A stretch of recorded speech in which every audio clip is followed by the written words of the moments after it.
actually we started selling flowers, edible flowers. We turned over the front yard and it was grass, and we mulched it and put down wildflowers, and we had El Nino, and it was a lot of rain and everything was blooming.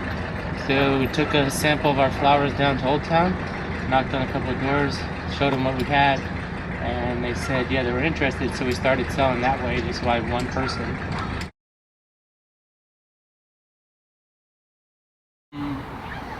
Spring, obviously, because I mean, California doesn't have seasons. It's hot or hotter or cold or wet or whatever. But spring, because you can grow almost everything. And then come July and August, everything is just too hot. Things are starting to dry out. When we started years ago, we could say this. You can almost predict the weather. Yeah. Like it's going to be hot for this long. It should rain between this time. Yeah. And it should be cold between this. Now we have things where it's like a roller coaster ride. One week it's 110 degrees, another week it's cold, cooler, and then another week we have humidity, which is something's wrong. And then also what we noticed is the bugs, different bugs come in.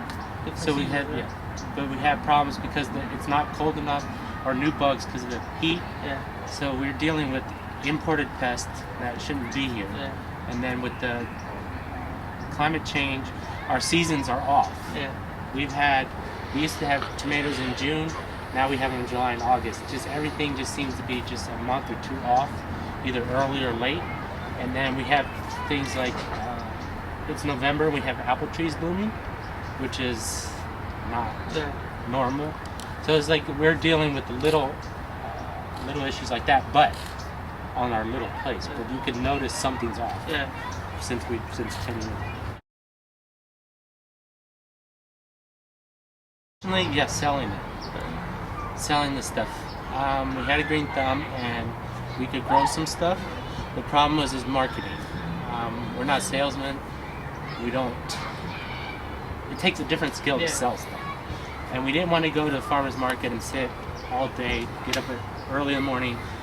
But the problem with farmers markets is you have to pick your produce, pack it, and then sit there and hope to sell it. And we weren't big enough and there was a lot of waste. Like if you didn't sell everything that day, what would you do with it? So what we do is we pick to order. Like if somebody wants 5 pounds of this or this, then we pick it and there's no waste. So the hardest part was selling stuff. Either we didn't have enough. One thing is we couldn't go to big restaurants and say, can we supply you? They would say you're too small. I need 20, 30 pounds, 100 pounds of salad, or 100 pounds of this every week. And we're like, can't do that because we're too small. We don't have many restaurants that we now sell direct to a customer. Now, if a customer, if he goes to another farm, you can't really, they're looking for stuff we don't have. Like if we don't have the problem is sometimes we're sold out. Another thing is like if it's in season and somebody buys everything, then we don't have enough to supply everybody else. So that's another thing is we could also, because we're so small, we could sell out. Here we can grow 365 days a year, but if you were in North Dakota or Alaska or in a different climate, you couldn't grow because it was too cold. Or in some areas out in Palm Springs, you can't grow because it's too hot. So, I mean, we're fortunate here. It's a temperate Mediterranean climate. My dad had a nursery, my grandfather had a nursery, his grandfather had a nursery, his grandfather before that had a nursery, so it's in the green thumbs in our family. Salad greens, a little bit of eggplant squash left over from, we're starting to turn over.